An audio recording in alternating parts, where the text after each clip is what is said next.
Greetings everyone. I am Jeremy Banchica, and for today, let's solve addition and subtraction of function.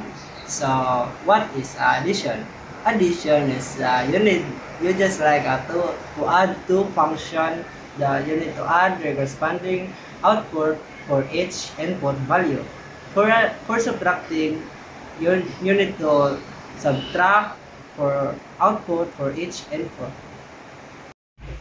In solving addition of function, we need to solve the corresponding of output for each input values. So we have example of f, x, and gx. So for our formula in addition of function is f plus g x equals example of our addition of function. So our formula, which is open parenthesis f plus g equals parenthesis and plus open parenthesis x plus parenthesis x. So we need to put our f, which is our f is this, and our g is this. So that's our first step. We just arrange it according to the formula. Then after arranging it, we need to another arrange according to the value of the x, which is this. So by arranging it, we need to first put our f, which is 2x. Then after arranging, we need for this second step. So for our last step, we need to solve it. The if their value of x are the same, so we need to solve. But if it's not about same the value of the x, we just need to copy it. But according to this, we need to minus, and in this situation, it's a same. For another example of addition of function, let's say we have a value of our x which is 2. So same na rin again sa ato ang f and g.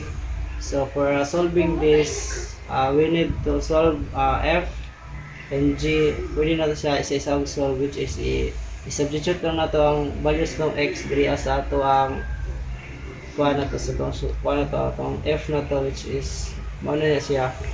Then i-substitute after the first step, we need to substitute our value of x. Then after substitute, we need to solve, and after solving, the result is 1. It's same for our solving for our g x, which is this is our solution. Then for solving this, we just need to put our value of 2, like substitute lang nato itong 2 sa x, which is minus ang result. Then after that, we need to solve it, and which is a result of 11. So for the final solution, for getting our value of addition of f plus g, so our value of is 2. So we need to put this our final answer of our f and g, which is 1 and 11. So for minus, so the final answer is 10.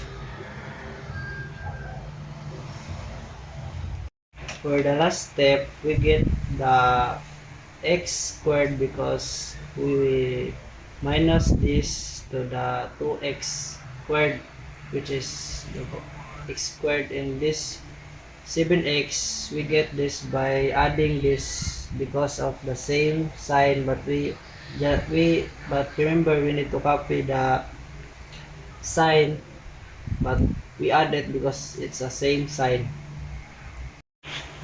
So for solving addition of function, this is another how to solve the addition if there is a value of x.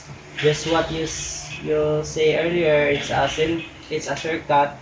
But if you want to know more how to solve it, so I give you another how to solve another for addition of function if there's a value. So first, you need to copy the f and g. So this copy, and after copying, you need to arrange it according to the value of their x. So after arranging, after you arrange, you need to put or substitute the value of x.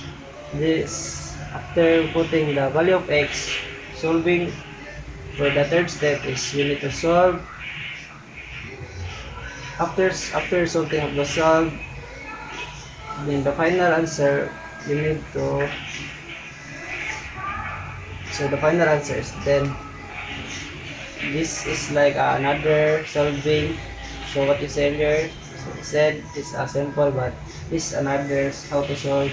So in conclusion, the additional function, it's solving the two function. You need to add it for the output for each value of input.